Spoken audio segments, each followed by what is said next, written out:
Hey, hey, hey, happy Tuesday. Come on in, pull up a chair. The Gaming Gang Dispatch is in the air.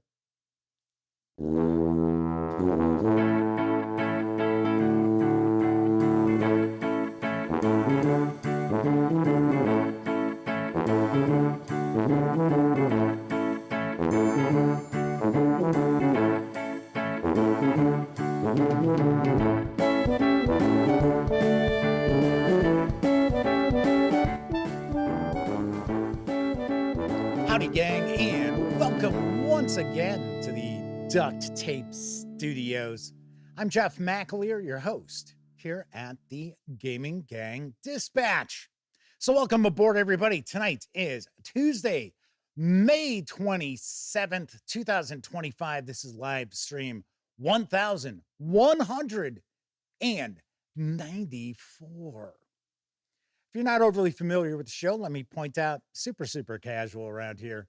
Just hanging out, talking about the latest in tabletop gaming news. And then sometimes I will talk about a topic. Other times we'll take a first look at some games. Sometimes we just sit and chat after we talk about the news. But tonight we are actually going to dive on in, and I'm going to share my Paizo preview for June 2025. There are 4 physical releases arriving for Pathfinder. No Starfinder releases this month, and we're going to dive on in and take a peek inside. So stick around for that. Of course, if you are tuning in to watch that live, do want to mention we always tackle the tabletop gaming news first. Probably going to be about 35 minutes or so before we get to the Paizo preview. So once again, if you're hanging out live, just kick back, relax, enjoy yourself. If you're watching this after the fact, you're watching this on Memorex, there are timestamps, and you are able to jump to the actual preview if you'd like. If you're just don't want to check out the news, although we got some cool stuff we're going to talk about. So there is that. Of course, when you're not watching videos on the Gaming Gang channel, be sure to visit thegaminggang.com for all latest in tabletop gaming news, reviews, and a whole lot more you are not going to find here on YouTube. You know the drill. Get your geek on at thegaminggang.com. And then, of course, because this is a live stream, there is chat available. Not on screen. One of the ways I keep some of the more unusual commenters at bay, and you must be a subscriber to the channel for at least 10 minutes before you can take part in chat. Yeah, another way I keep some of the more unusual commenters at bay. But if you happen to be a subscriber and have been for 10 minutes or more, and you want to say howdy, maybe you got a question, a comment, by all means, fire away. I will do my very best to respond. First out the gate tonight is Sean O'Donnell. Semper Buffo is with us, as is Rex Felis. Oh my gosh, is that 19? No, what's the L? Isn't L 100? Is it 119? So welcome aboard. I can tell you right now, it's a first-time visit in chat with us for Rex Felis or Felis, because I certainly do not recognize that nickname at all. Tessie Trekkies here, as is Freddie P, Lenny Blade, Pete Strakulich, Mike Raven, Martin 7W. We've got Steven from Roll for Combat also popping on in. Oh, it's 69. It's 50. That's what it was. Trying to remember what the L was. Kevin King is also with us in chat. So we got quite a few people hanging with us tonight. Welcome aboard, everybody. Make yourselves at home. Well, just keep your feet off the furniture. You know what I mean. So let's dive on into the news, because arriving in August comes the box set for the 2nd edition of the Nimble role-playing game. And I've got the latest from the Nimble Company, a fast, tactical, 5e compatible tabletop role-playing game. Your game nights are too precious to waste with slow or fiddly rules. Slay the slog using the best elements from the greatest role-playing games around. Empower players and GMs with more interesting choices, less waiting around, and have more fun playing epic stories. actively engage in combat. Really? It's like, okay, all right, you get to take your axe, you get to take your sword.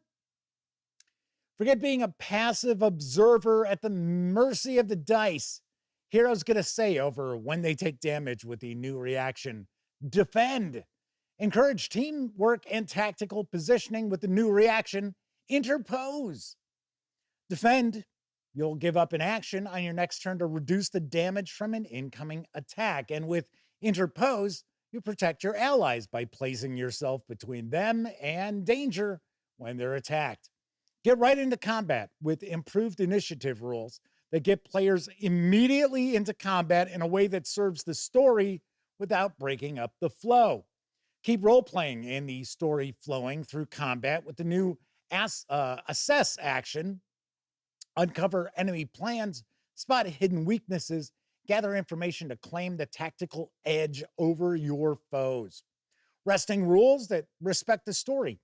Overhauled rest to support the character's engagement with NPCs in the story. No more unfun resting rules that warp combat encounters and slow the game down. Then you've got legendary monsters which act after each hero's turn. This makes legendary battles much more tactical, memorable, and easier to balance. Bloodied and Last Stand. The tide of battle dramatically shifts as they gain additional abilities when their hit points dwindle. This is made for game masters and heroes. Legendary monsters are extremely easy for the GM to run at a glance and self-balance across differing party sizes, and tactically challenging for the party of heroes to fight. This box set is going to contain all 3 A5 sized hardcovers and lots more. It's going to carry an MSRP of $150 when it lands in stores in August. I will take a guess this might pop up at Gen Con. I have not taken a peek to see if the Nimble Company is an exhibitor at Gen Con. But if they are, I would certainly expect them to be selling this at their booth. But we will find out. Now, if you just want the 3 books alone, you don't want the additional goodies that are in the box set, then by all means, you can order those together from Nimble for $75. So there you have it. And I see a few folks are pointing out that they had backed this. So Pete Strackledge says they backed this. Freddie P says their friend backed this. So yeah, kind of interesting. I like the art. The art looks pretty good throughout. Now, right now, you're seeing what's in the box set. So it looks like you've got a Game Master screen, the books, a bunch of cards of various types. So who knows? Who knows? Now, what I'd be curious about, whoops, as I bumped the mic, what I'd be curious about is, are there going to be adventures for Nimble, or are you expected to convert published adventures to Nimble? That's what I would be wondering. Now, I do know that I think with the previous edition, they did release a handful of adventures. But once again, something I'm kind of curious about. Pete Strackledge says, Goodman Games Caverns of Thracia arrived today. Very nice. Oh, I'm jealous of Pete Strackledge. Ooh. Very cool. You'll have to let us know what you think about it. Because, like I said, we've shared news about it. We talked a little bit about that Kickstarter. Very, very interesting. Moving on to our next news piece. Out in PDF and available for a physical pre-order is the Modern Age Powers source book. And I've got the lowdown from Green Ronin Publishing. Myriad Powers, one source. Modern Age Powers is the definitive expansion for extraordinary abilities in the modern age role-playing game, covering magic, psychic phenomena, superpowers gained through technological enhancements, mutations, or any other origin. This book provides support for everything from superpowered heroes to cyberpunk transhumans. Modern age powers revises and expands previous treatments, bringing them together into a single resource. Study new magical spells, arcana, and related character backgrounds, professions, talents, stunts, and rules. Expand your awareness into new psychic phenomena, disciplines, backgrounds, professions, talents, stunts, and rules for psychic duels. Manifest extraordinary powers from any origin, from cybernetics and superheroics to fantasy ancestries, and gain new character creation options and talents for the empowered. Get meta with your powers with rules for modular and swappable powers, as well as teamwork that can be anything from an occult ritual to a special team maneuver. Learn thaumaturgy. I always forget how to pronounce that. Thaumaturgy? I think that's close. A new freeform power set. Discover a host of extraordinary items with arcane, psychic, and other origins. Explore how to game master powers, including multiple campaign outlines for you to use. You can adapt the rules to any adventure game system role-playing game with the included conversion appendix. Modern Age Powers is more than just a catalog of potent abilities, but a guide to fit them into your game world, whatever it may be. Now, this does require the Modern Age basic rulebook, but it's usable with other adventure game engine games. You know, Age. This 176-page softcover is once again available for pre-order for an MSRP of $39.95. Or you can grab the PDF right now over at Drive-Thru RPG for $21.99. I gotta say, I've always been curious about the age system, more the fantasy age. Didn't they just come out with a second edition of Fantasy Age within the last 2 years or so? Pretty sure, because I know I've shared some news about it in the past. Yeah, kind of curious. I'm kind of curious how the age system works, because you may recall we got some reviews for the Expanse role-playing game from Green Ronin, and I believe it uses the age system, but I didn't do those reviews. Those were Sammy's reviews. So I have not had an opportunity to take a peek at the age system. Pete Strakowicz says, sounds cool. Their table's requesting a cyberpunk setting. W Forge is with us in chat. Says Goog. Probably something that was just mistyped. Also want to mention, I would take a guess that the lovely and talented Miss Sarah D is hanging out with us tonight. I know I was so in a hurry to get into the news tonight because we've got a big show. We've got 4 items we're taking a look at. 2 of them being books, one of them being a box of various different pawns. So I forgot to say hello to Miss Sarah D if she is in the audience tonight, because she's one of our chat moderators. Very nice. There you go. W Forge. Good evening, everybody. Everyone, I should say. Kevin King says they played Age and Dragon Age and Modern Age, liked both. They have not played the fantasy version. Pete Strakowicz says so much extra material for Thracia. They're extremely excited because Goodman Games does an excellent job paying homage to the greats. Yeah, I've liked all of the original adventures reincarnated. I liked some better than others. I gotta say, I started liking the books more when they didn't reproduce every single print run of the adventure. I'm trying to remember, which one was it? Was it, is it Keep on the Borderlands? I think they like reproduced like 5 of them, and it's like, okay. It's like, do we really need to see every single one? All right, let's talk about some money-saving deals, because right now you can score huge savings on the Deadlands Reloaded role-playing game from Pinnacle Entertainment Group. And I've got the deets on the deal over at Humble Bundle, the ultimate Western tabletop role-playing game. Gather your posse for an awesome TTRPG party with Deadlands Reloaded.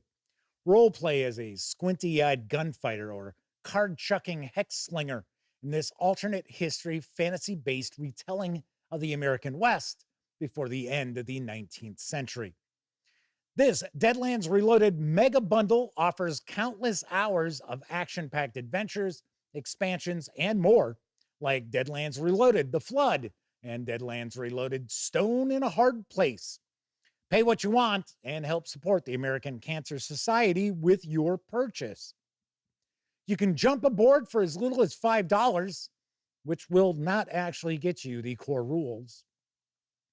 It is a minimum donation of $15. That tier will get you the Players and the Marshals books. Or you can actually go all in for a donation of $25 or more, and you will receive all 83 items on offer. Yes, you heard me correctly. 83 items. Yowza. And why are we getting Firelock games popping up? I oughta. Never fails. It's always something. I just don't get it. Anywho. So this is available over on Humble Bundle, and I gotta say that is a smoking deal for the $25. You're getting just about everything for Deadlands Reloaded. Now, keep in mind, Deadlands Reloaded is not the newest edition. That is the Savage Worlds Adventure Edition.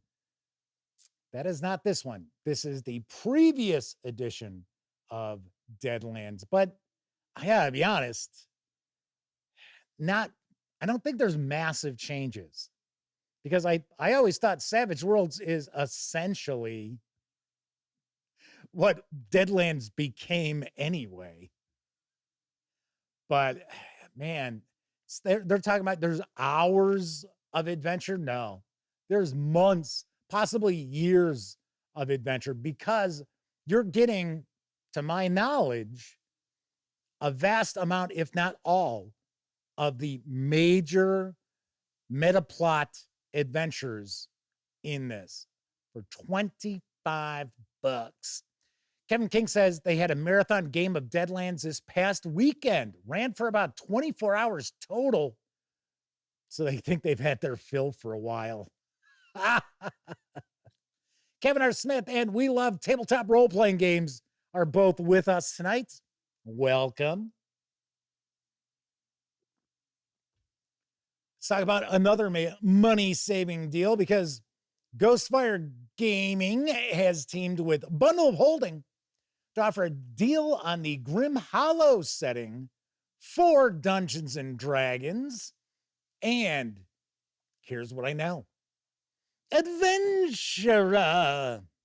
This Grim Hollow bundle presents the original version of Grim Hollow, the dark fantasy tabletop role-playing setting for 5th edition Dungeons & Dragons and compatible systems from Ghostfire Gaming.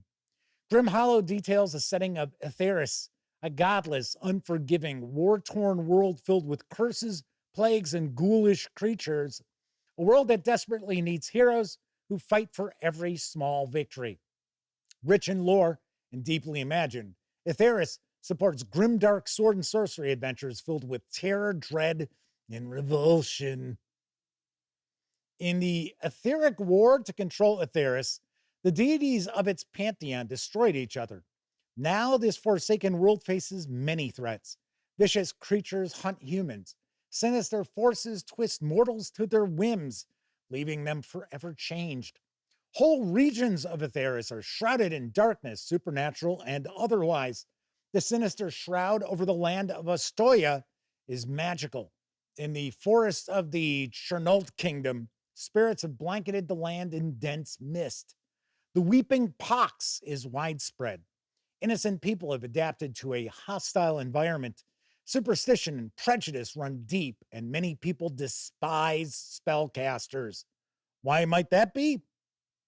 Well, the campaign guide includes extensive rules for curses and for transforming player characters into vampires, fiends, liches, lycanthropes, and aberrant horrors. This all new offer presents the original versions of all three Grim Hollow source books to date. Everything you need, well, besides the 5e rule books, for adventures of survival and opposition in a dread filled, daunting world. For just $17.95, you get all three complete titles in the Grim Collection, which has a retail value of $75, as DRM free PDFs, including the full color 300-page Grim Hollow the Campaign Guide, the 156-page Player's Guide, and the 430-page Monster Grimoire. These savings will run through June 16th. Now, it's important to keep in mind, these are not the books that kickstarted last fall. I think it was Kickstarter. They crowdfunded. So because those were actually designed for compatibility with Dungeons and Dragons 2024, or of course, we can all say it together, 5.5. That is not the case here, because I guess those books aren't even out yet in PDF. I think they're supposed to arrive at the end of the year, like November, December, somewhere around there. So there is that. A couple of pretty cool deals, pretty cool money-saving deals, both with horror aspects to them. Pete Strakowitz says the classic Grim Hollow setting is sweet. He had to grab that before it went 24. Oh, before it went, D&D 2024. Let's move on to our final news piece, because now available in PDF from author Karl Otto Kristoffersen comes the West Marches Campaign Playstyle Guidebook. Say that 5 times fast. And here's the lowdown. This handbook is your guide to running and playing in a West Marches style campaign, a living, breathing world where players forge their own paths. Inside, you'll find clear, practical advice on preparing sessions, running the game, and embracing character-driven storytelling. Designed to be system agnostic, it works with any role-playing game and helps game masters and players alike focus on exploration, discovery, and meaningful consequence. Whether you're just starting out or ready to level up your game, this handbook will walk you through the process step by step. Right now, you can score the 45-page PDF over at Drive-Thru RPG for a very special price of $4. It's normally going to be $8, but right now it is $4. And I have always been very curious about West Marches campaigns. And if you are not familiar with that term, they represent role-playing games where it's sandbox adventures, obviously enough. They're not plotted out.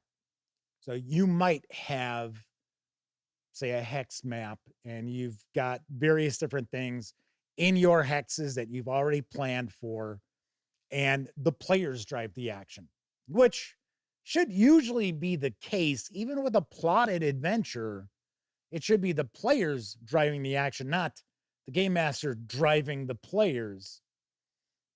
But one of the things with a West Marches campaign is you can have different game masters.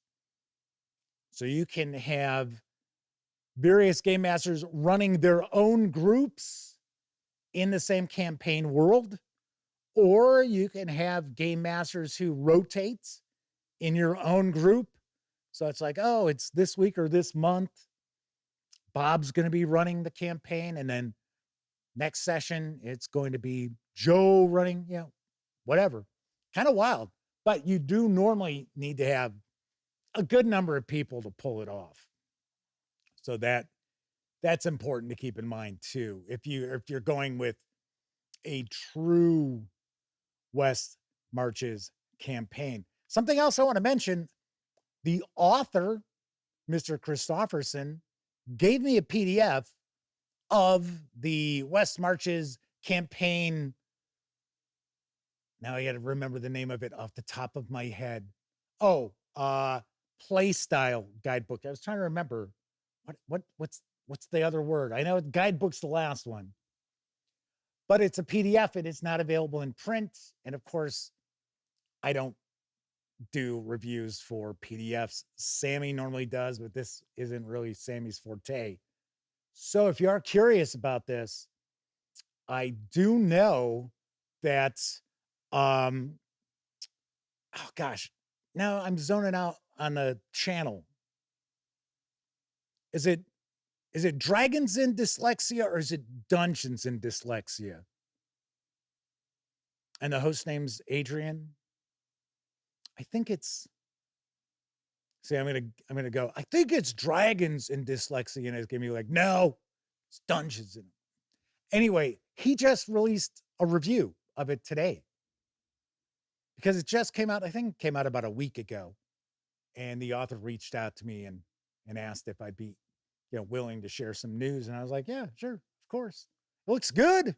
I mean, it looks very solid. So Kevin R. Smith says, I think it's Dungeons in Dyslexia. That's, yeah, see, like I said, I knew I was going to go, oh no, I'm pretty sure it's this, and I'm wrong. You know me. Coco B says it's Dungeons in Dyslexia. Thank you. Kevin R. Smith says in West March's campaigns, the players decide when the sessions take place. A bunch of players get together and pester a GM to schedule the adventure they want to go on. So Kevin R. Smith also points out basically a lot of player agency. Yes, very much so. All right, so I was just talking about Drive-Thru RPG. Don't forget, the gaming gang, thus the Dispatch, is affiliated with the One Bookshelf sites. So if you are going to visit Drive-Thru RPG, Storyteller's Vault, Wargame Vault, Dungeon Masters Guild, any of those One Bookshelf sites, please stop by gaminggang.com first. Click on one of our banners. That way, if you happen to make a purchase, I get 5% of that sale. And all of that really does add up and help keep gaminggang.com around. Also, we have a Patreon, and the link to that is down in the show notes.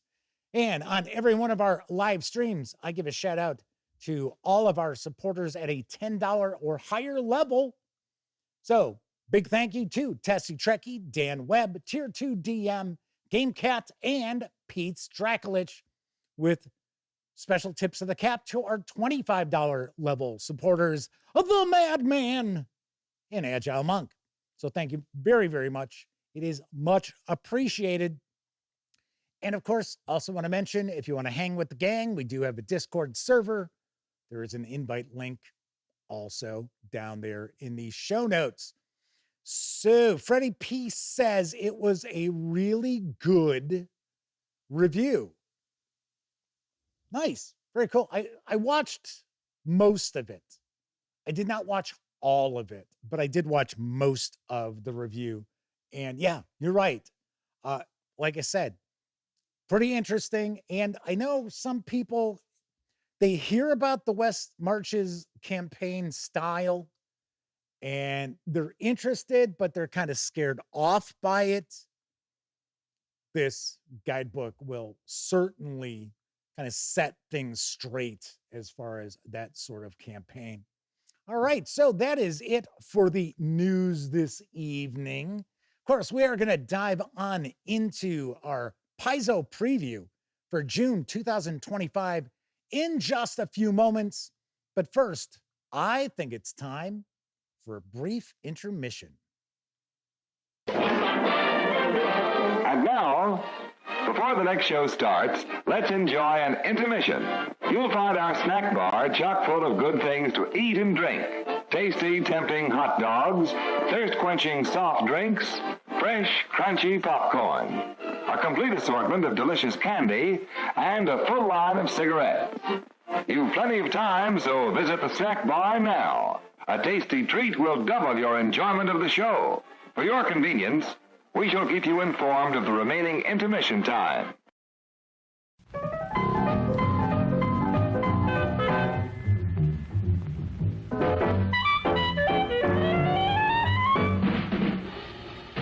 Like you crave that corn when it's freshly bobbed, you gotta beat it to the box with the butter on the top.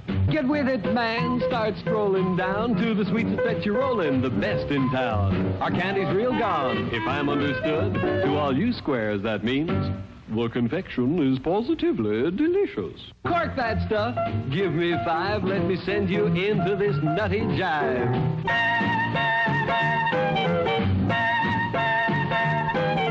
Go, man, go. It ain't very far. Shake it on down to this cool snack bar. Come on, Jill. Give us a treat. A friendly pepper-upper with a tasty beat. Drink Dr. Pepper, Dr. Pepper, 'cause it never lets you down. Frosty, man, frosty. You are witnessing one of the most exciting inventions of a lifetime. Jimmy Jet, the amazing new toy that puts you in the pilot seat. The throttle makes Jimmy Jet slow down or speed up. Jimmy Jet, with the exciting moving picture screen, makes you feel you can fly, fly, fly. Jimmy Jet, sold at food markets only. Wilkins decaffeinated coffee is best at any price. Oh, you just say that because what? Because it's true.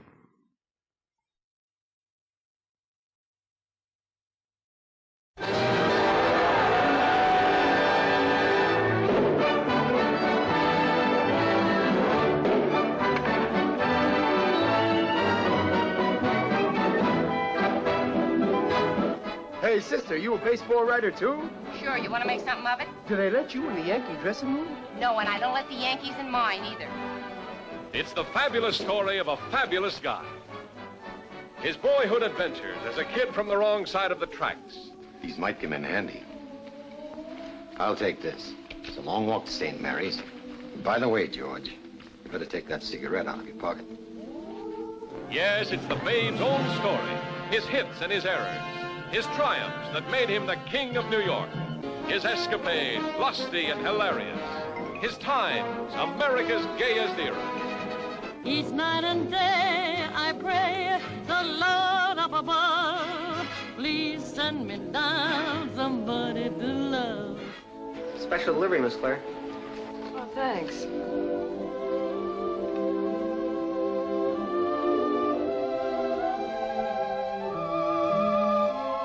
The drama of a great-hearted guy who lived life to the full and loved kids most of all. Hiya, fella. Hiya, babe. You autograph this for me and my dog? Why, sure. The babe who always played the game on the level. String along with us, you can retire from baseball with a bundle of easy money. If you don't hit, babe, the Yanks can't win. Johnny, you listen to that World Series game in Chicago over the radio this afternoon. Will you do that for me? And I'll sock a home run into the center field bleachers for you. Strike two! Right two! Babe! Don't forget Johnny!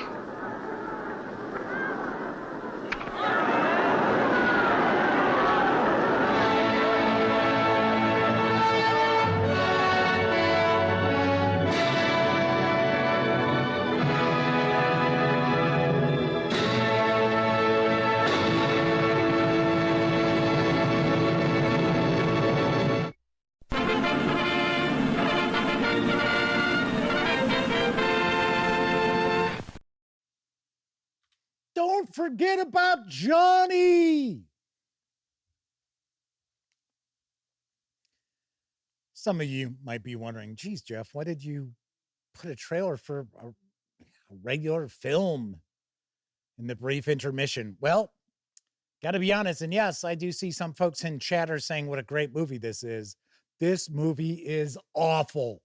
It is one of the worst sports movies, if not the worst sports movies ever made. It's a sports movie with very little sports action in it, and it is mainly BS. It's like, and trust me, I think Babe Ruth was a pretty fascinating character. I've read multiple books about Babe Ruth. I've seen that movie. I'm not, just going, oh, this is what I've heard. In the movie, Babe Ruth comes across as sort of this kind of lovable goof. It's like, yeah. Kevin R. Smith says it's a complete whitewashing of Babe Ruth's personality, if Kevin recalls. Yeah, that's pretty it. That's pretty it. Pretty much it. So, yeah, Chris Lundgren saying they like the Lou Gehrig movie. That's a classic. Another baseball movie with very little of the baseball action. So Chris Lundgren is asking, what about the John Goodman version? That is also awful. Absolutely terrible. Not as bad. It's not as bad a whitewashing as you would see with the Babe Ruth story. But come on, John Goodman, when he's like 300 and some pounds. It's like, yes, Babe Ruth was a fat guy at the end of his career. Even like with the 2070 Yankees, he was a bulky dude, but he didn't weigh 300 pounds. Name a Babe Ruth movie that's good? There aren't any. Best baseball movie you'll ever see, 8 Men Out. There you have it. Especially, and if you like, like old time baseball stories, I mean, that's even before, I don't think Ruth was in the league yet. Oh yeah, he was. Yeah, he still would have been pitching for the Boston Red Sox. So yes, that is an excellent baseball movie. And it's about the White Sox. Yep. Kevin R. Smith pointing out it is the Black Sox movie. Yep, that's why baseball has a commissioner. That's one of the reasons why they kept Pete Rose out of the Hall of Fame for so long. And I will be the first to point out, I don't think Pete Rose should be admitted into the Hall of Fame. I just don't. Will I be like all pissed off? No, of course not. W. Ford says Natural is the best baseball movie. It's good. Read the book.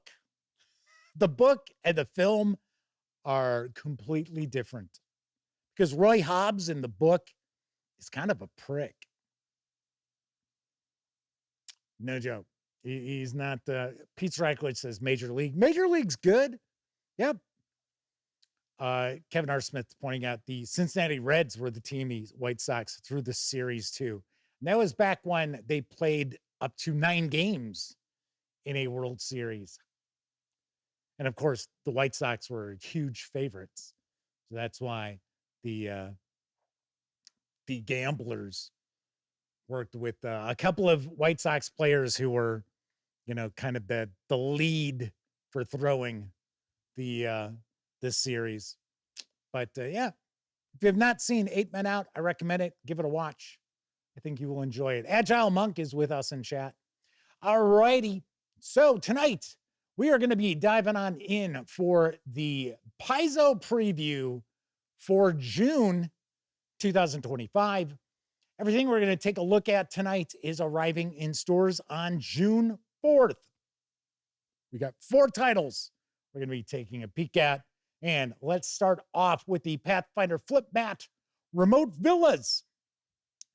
It's going to carry an MSRP of $19.99.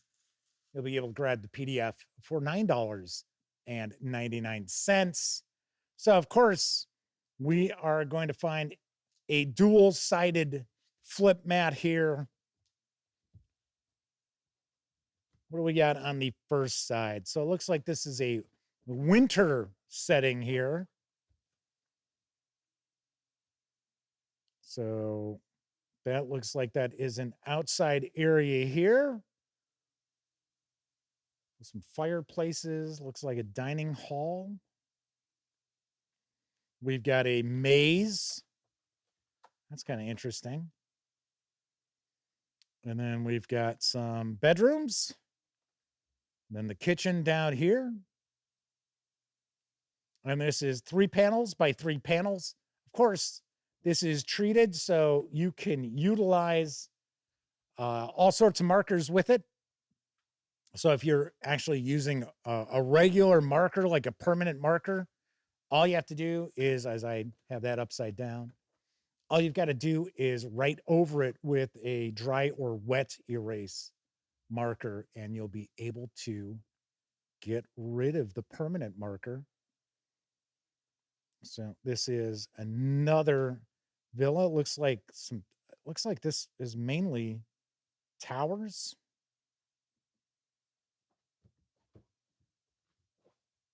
Huh. Interesting. As I always mention, if you play skirmish level miniatures, these work very nicely for those as well, especially if you're playing fantasy role-playing games. Coco B says they like Slapshot as far as movies go. Yeah, that is an eye-opener, especially for when it was made. Just the language in that. It is a pretty funny movie.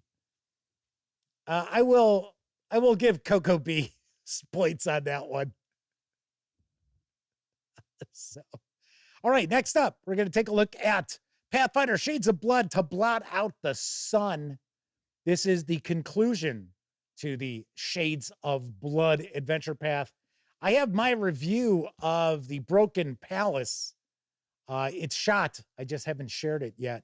I'm probably going to unleash that later on this week.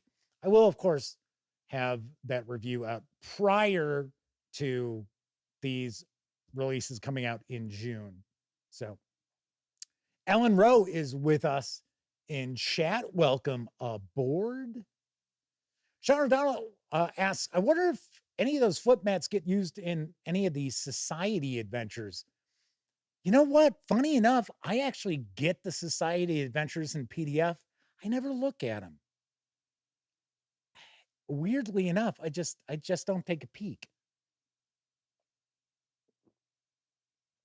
I should actually take a look at them. And you know, it's funny too, because it's like every year, the beginning of the year, I think, yeah, you know what, maybe I'll have Sammy start reviewing them. Then I think to myself, but I thought those are really adventures mainly for like the game stores. And then it's just like, well, I don't want to be ruining surprises for people going to the game store to play. All right, so taking a look at the back here, and bring endless night.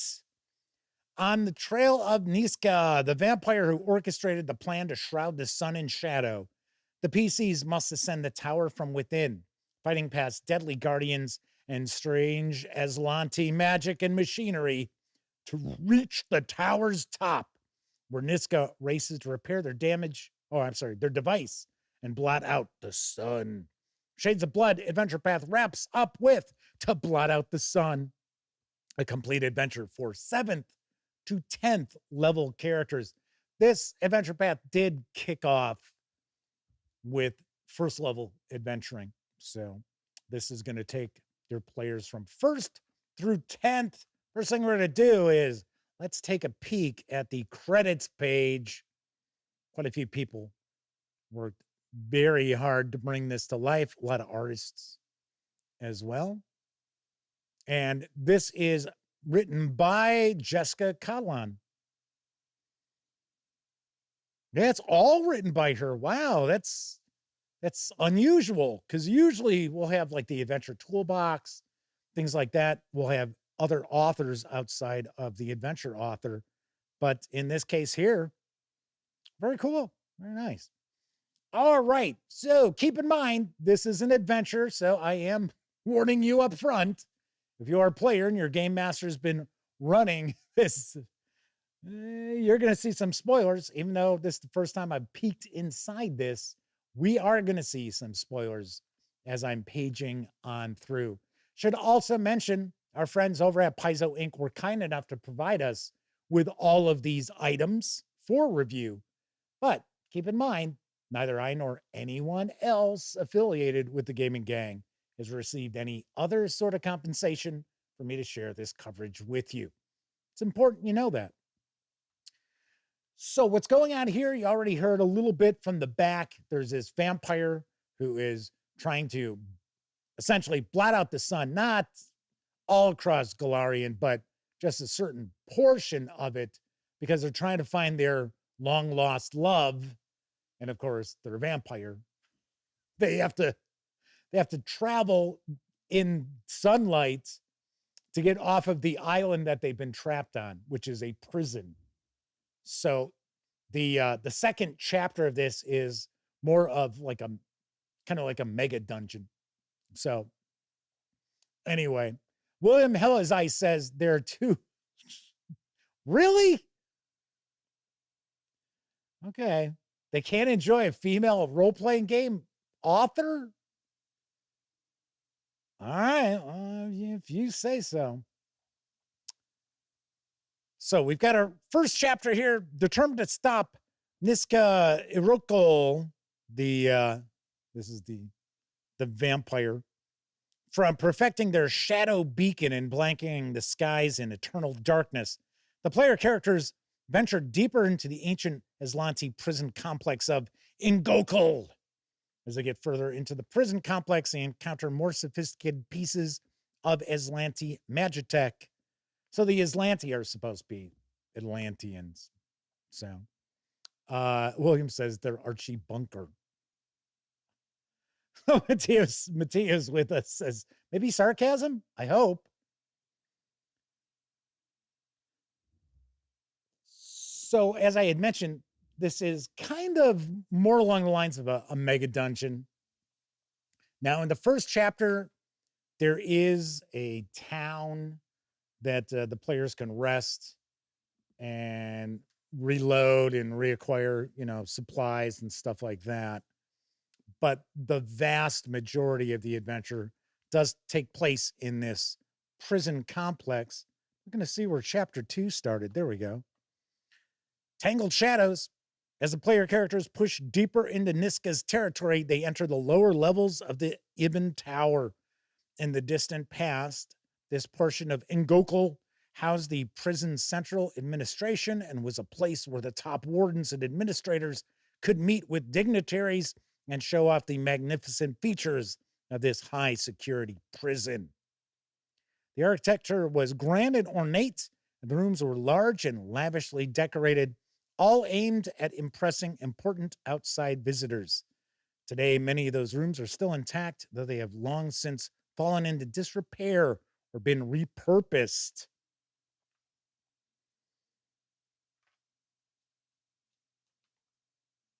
The prison pens.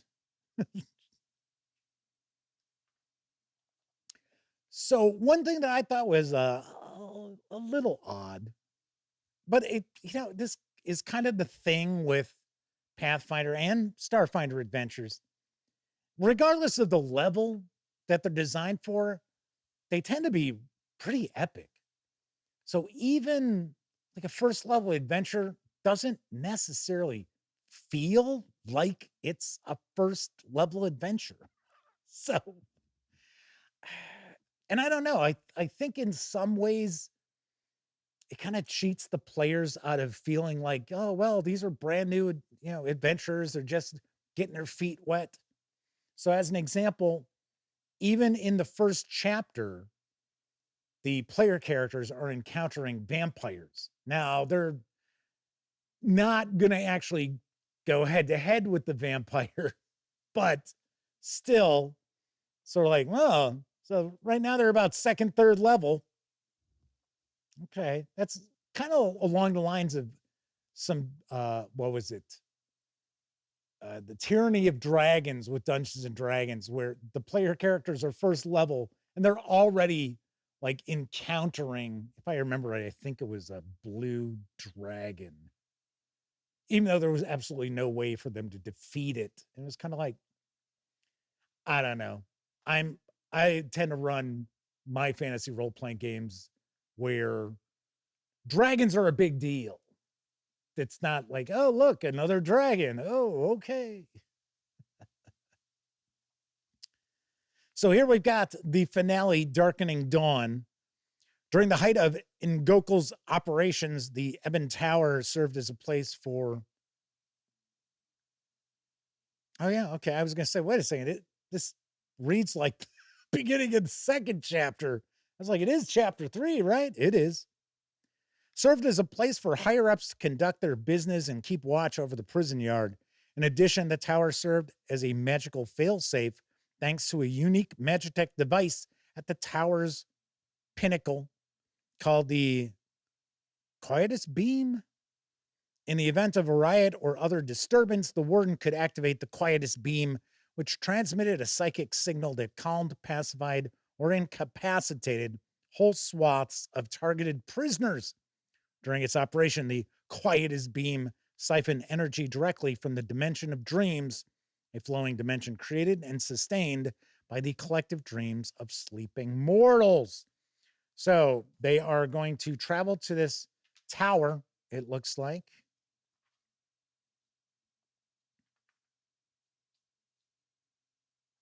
And at this point, they're probably about 10th levels, so they're going to run across some fairly serious opponents and traps and hazards.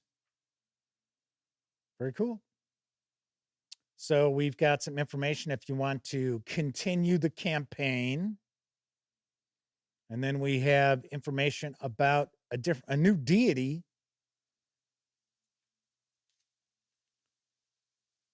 who, Nin, who is a vampire. It's not the blood god, though, that they worship.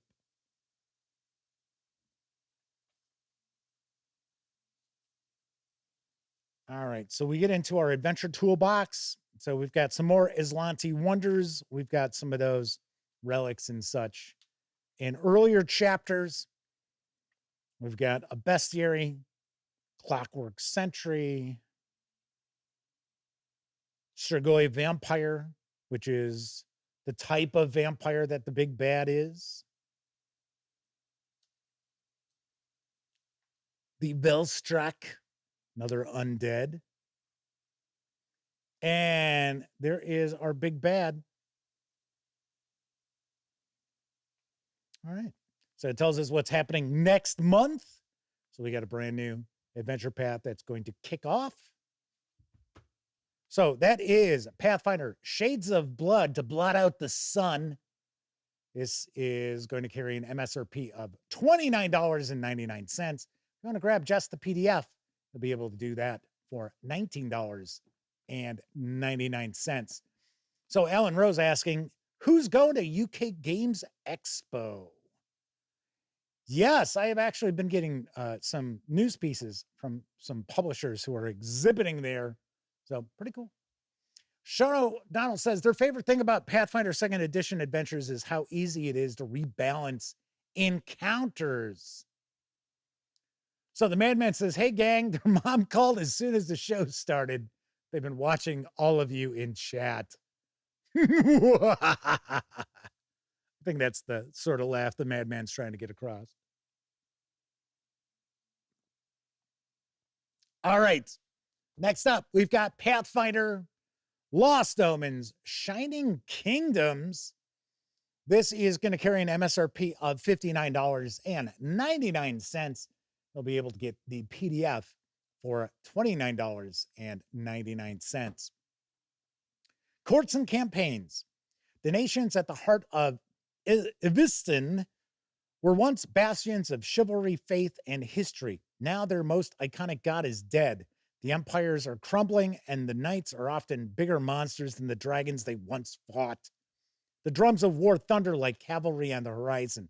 It remains to be seen if these kingdoms and former kingdoms can shine once more or collapse under the weight of history. Don your armor and polish your shield, for bloodstained battlefields and courts alike await. This gazetteer takes a look at the history, cultures, and current events of Andoran, Druma, the Five Kings Mountains, Galt, Kinonen, and Taldor, accompanied by character details and options to prepare any character for the trials soon to come. Should I guess that we are going to see an adventure path that is set in this? I wonder. Sarah D says, soon all of the mods will be shadow mods. Well. All right, so let's take a peek inside. So as far as I've understood, the Shining Kingdoms are like the default, like high fantasy setting that is really kind of tuned towards knights in shining armor and such. So we get an introduction. So we get a timeline here. Look, a goblin. That's what it just says goblin. So we've got the people of the Shining Kingdoms, some of the beliefs of the Shining Kingdom. If I remember right, I think, isn't Galt the land of the undead? Oh, actually, right here, the broken ghosts of Galt. Those are factions. I for some reason, I thought Galt is the region that's sort of their like shadow region. So this is Andoran, and this has kind of a traditional sort of look to it as far as our high fantasy. So I would say that this queen here looks like the queen from Black Company. I mean, that's what I would imagine she looks like. Showdoll says they'd actually appointed one of their players as their official rules lawyer to help keep things moving. Pete Strakowitz says, I do love painting some Pathfinder goblins. They're my default goblin. Mine too. I'm with you on that. I just like the design style of the Pathfinder goblins, just like I really like the Kobold Press kobolds. So I like their design style as well as just the like entry itself in the bestiary. I find those kobolds to be the most interesting, just like I find the Pathfinder goblins to be the most interesting. So here we're getting some information about some of the major settlements. This looks like this is a pretty good sized city. So we get into our Andoran options. So we have the Eagle Knight. So then we've got their various different feats. We had some gear too. So here's Druma. The Whispering Tyrant, who has played like a really big role in Pathfinder. TJ is with us in chat. Says, little wild green catcher's mitts with teeth and fire. Yeah, they kind of have like a lemon drop kid head.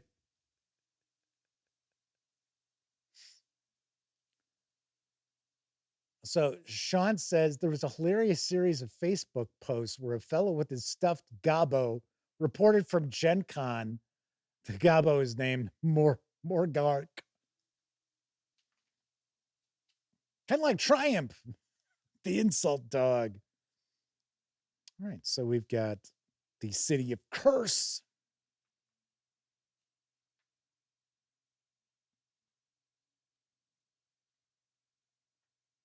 All right, what are our options here? Okay, so the Prophet of Calistrade. So this is another background. So we've got all of their feats there. And then some other items, as well as animal companions.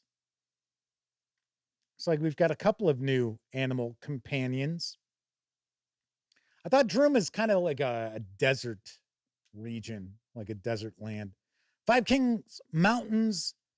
Memory serves me right. These are the dwarf kingdoms. So we get another timeline of these.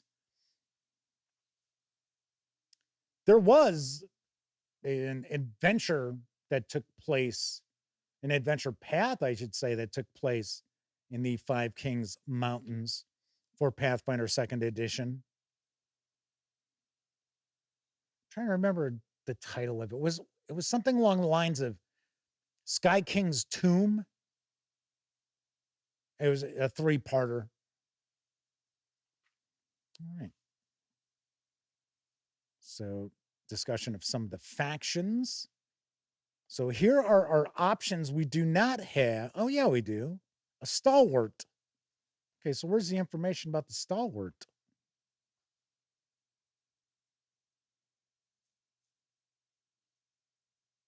Oh, okay. Stalwart archetype is, did I say background? I meant archetype. I wish game companies would kind of come up with, oh, okay. So, we call it a background. We call it an archetype. We call it a subclass. It's like, okay. TJ said, yeah, it is Sky King's Tomb. Yeah, I thought I remembered that. I did not review it. Sammy reviewed it. Sean O'Donnell says, yeah, the dwarf history is actually pretty cool. So this is, these are some feats for the Stalwart Defender, which is in the High Helm supplement, another Lost Omens supplement. Okay, so here's Galt.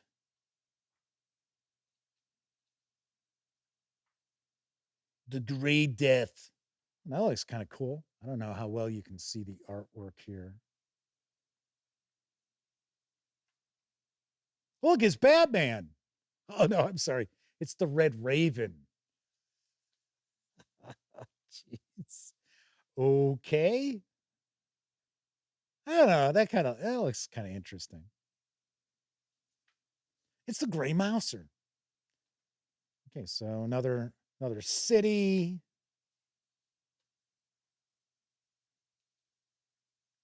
And we've got some ghost feats. So these would be found Book of the Dead. So magic items too. The Dread Blade, Instrument of Death, a Guillotine Blade. Okay. These are feats, actually. Huh. Interesting. This is Keonan. I'll be the first to say, I don't really know a ton about the regions of Pathfinder because keep in mind, Sammy does review the majority of the Pathfinder releases that come out. I will from time to time. I am going to handle much of the Starfinder releases when they arrive. Sean Donald says, would a mouser be a cat? Yes. A mouser is a cat.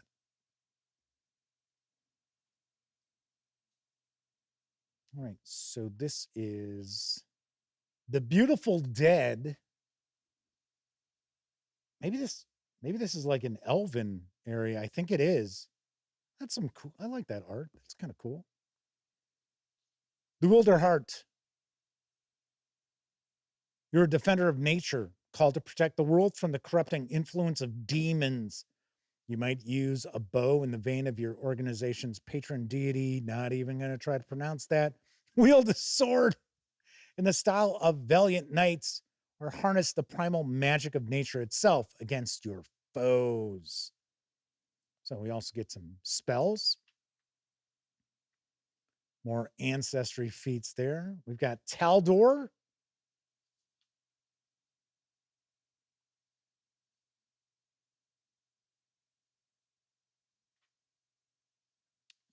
think this is more like a fairy tale setting as far as regions go. Gotta say, this is pretty interesting. Just flipping on through here. Sammy is going to be reviewing this. I got my fingers crossed that she can get us her review prior to this arriving in stores, so you have a bit of a better feel for what's inside. Here we got the Lion's Blade and some more items here. And then we got a bestiary. Yep. Was that a horse? Oh, no. I was going to say, is that a horse-faced character there? Hector Martinez is with us in chat, says, this feels like a 3.5 D&D. Well, when Pathfinder originally came out, a lot of people referred to it almost as if it were a 3.75 as far as Dungeons and Dragons went. And then, of course, when 4th edition came out, Pathfinder and Dungeons and Dragons went their separate ways. And of course, with Pathfinder 2nd edition, we've got the 3-action economy, which a lot of people really dig. I find it really interesting. Myself personally, I would think using a virtual tabletop makes life easier for the game master of a Pathfinder game, because there is a lot going on. I know some people refer to it as Math Finder. I don't think there's any more math involved, or not that much more math involved than you would find in D&D. But I have also heard that the Foundry conversion for Pathfinder 2nd edition is excellent.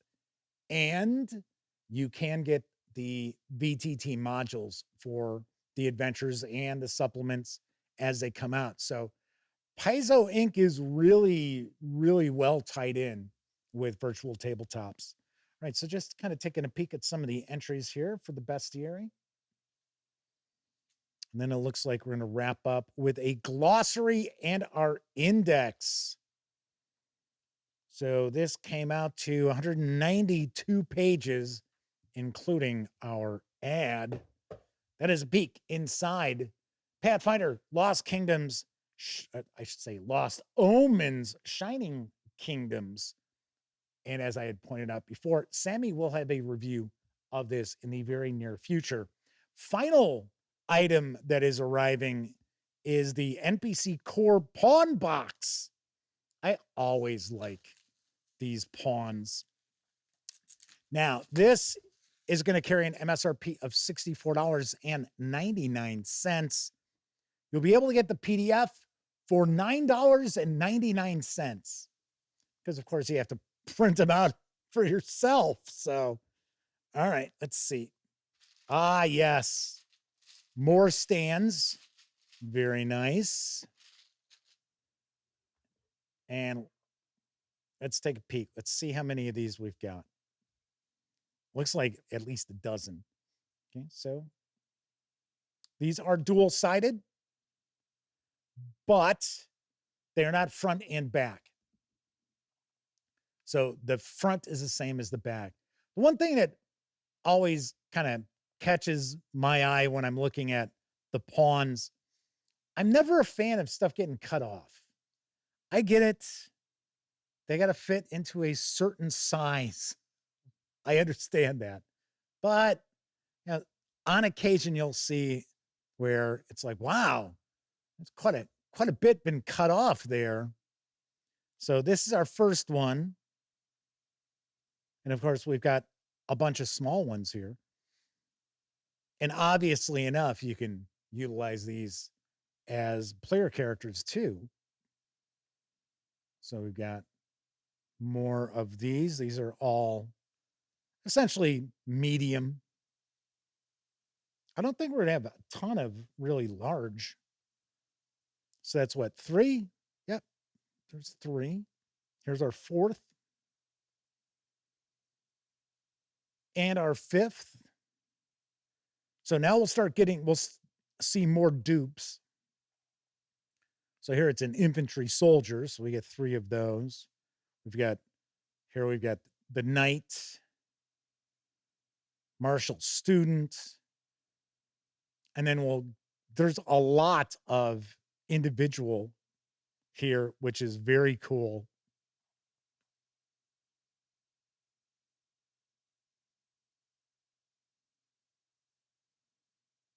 So this isn't a situation where you've got, 5 of the same.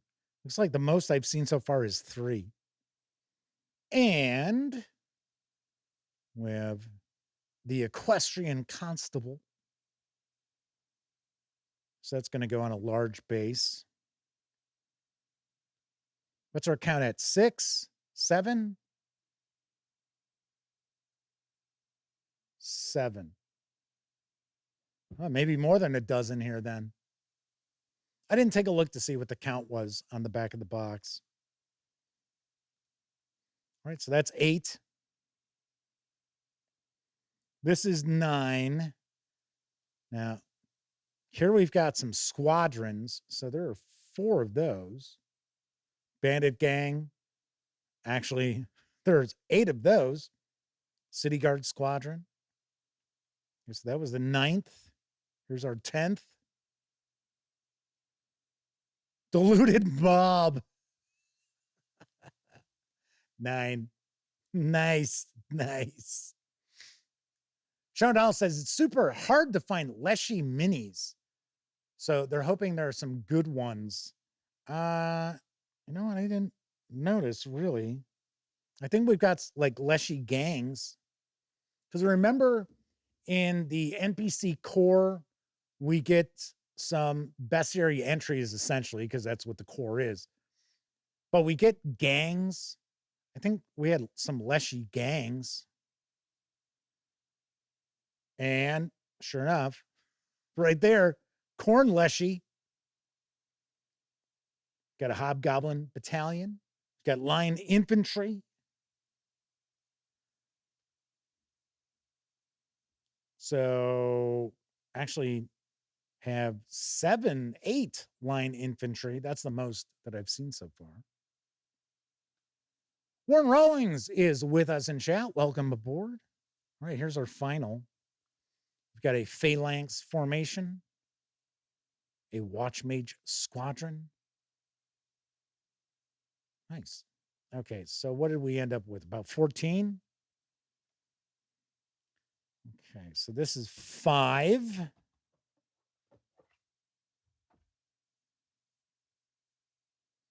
This is 10. 15. So we have got 15 punch boards. I'm going to take a guess, probably about 25 of the stands there. Let's see what it tells us on the back, how many we've got. More than 350. Right there. So, and then of course, here's our checklist. So those are considered troops. Those gangs are considered troops, which of course, those just go on to the, let's say, are they considered extra large? Warren Rollins says they love their pawns and maps. Yeah, very nice. Very nicely done. And of course, obviously enough, you don't have to be running Pathfinder to be able to utilize these various different pawn sets.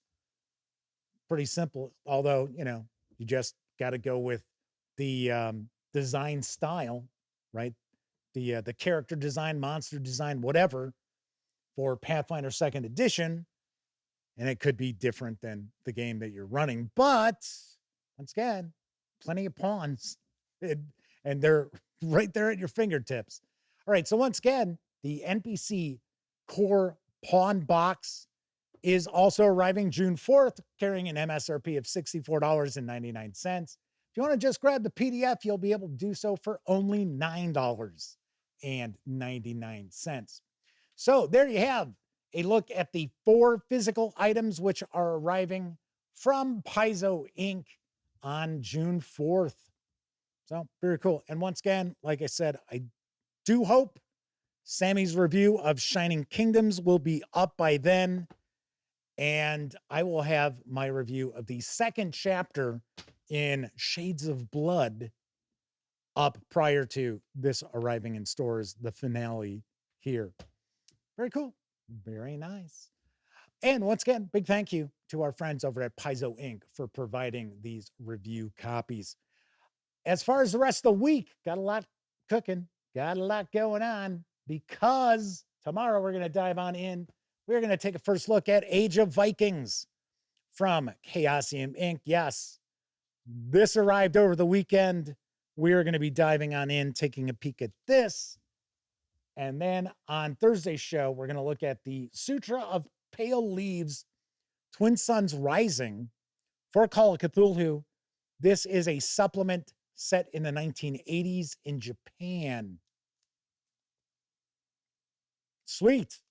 We're going to take a peek at this. I should also mention earlier today, the Deft Steps and Light Fingers for Warhammer Fantasy Roleplay arrived. We will take a look at this next week. Something else we might talk about next week are virtual tabletops.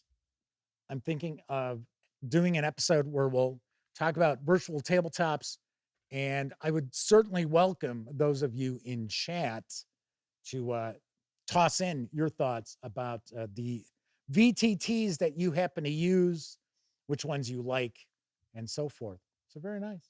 Very cool. And then lastly, I should also point out later on this week, you'll see my review of Hudson and Brand, Inquiry Agents of the Obscure from Stygian Fox. So that's actually in the can. It's done. I'm thinking I might only release videos during the week. So there you go. As opposed to, because a lot of times I'll share them on a Saturday or Sunday. I don't know. I don't know. I think that works against it, to be honest. Warren Rollins says, virtual tabletops, how many is too many? Well, I would think that most game masters sit there and try to figure which one's going to be best for them, or which one is going to be best for the game they want to run. Because we already know that certain platforms, certain VTTs have better, what will we say, conversions of the role-playing games. So as an example, we've talked about like Pathfinder 2nd Edition and Foundry are like hand in hand, from what people tell me, that the implementation of Pathfinder 2nd Edition for Foundry is absolutely top-notch. I've heard the same about many of the Free League Publishing games. But then again, like Dungeons and Dragons, I think it was very recently that they finally started releasing official Wizards of the Coast material for Foundry. So I don't think that's as well implemented as like Pathfinder 2nd Edition. But then again, you've got other games that they've been designed for the VTT of choice for them would be Roll20 or Fantasy Grounds. Semper Buffo points out they've got over 3,000 hours on Fantasy Grounds. If I remember right, I think the Madman even said that they would be curious about Foundry, but they've already invested so much into Fantasy Grounds, and I completely understand that. So, like I said, maybe next week we'll kind of chat about that. We shall see. All right, that is it for this time out. If you're watching live, thank you very much. If you watched live and took part in chat, tip of the cap to you, because not only were you keeping me company, you're keeping each other company as I'm going through the news of the day, or flipping through a book, or opening up a box of pawns and such. So thank you very much for that. But of course, I know a lot of folks out there, you don't have an opportunity to watch live. Doesn't matter if you're watching live or on Memorex. Thank you for watching any of the over 2,200 videos here on the channel. Yay, I know, it's crazy. I see that number, I'm like, zoinks. Anywho, of course, remember when you're not watching videos on the Gaming Gang channel, be sure to visit gaminggang.com for all the latest in tabletop gaming news, reviews, and a whole lot more you will not find here on YouTube. You know the drill. Get your geek on at thegaminggang.com. And of course, if you like the video, be sure to give it a thumbs up. Subscribe to the channel if you haven't already. And if you do subscribe, don't forget, ring that bell, because it'll not only let you know when the Dispatch streams live, Tuesday, Wednesday, and Thursday evenings at 7 p.m. Central, also let you know when I share other videos, such as my recent review of More Prepared for Tales of the Valiant. It's like over here. From my friends over at Cobalt Press. Everybody enjoy the rest of your morning, afternoon, evening, whatever time of day it is in your neck of the woods. Once again, I'm Jeff McAleer, and as always, I certainly hope all of you get to enjoy plenty of great gaming with your gang.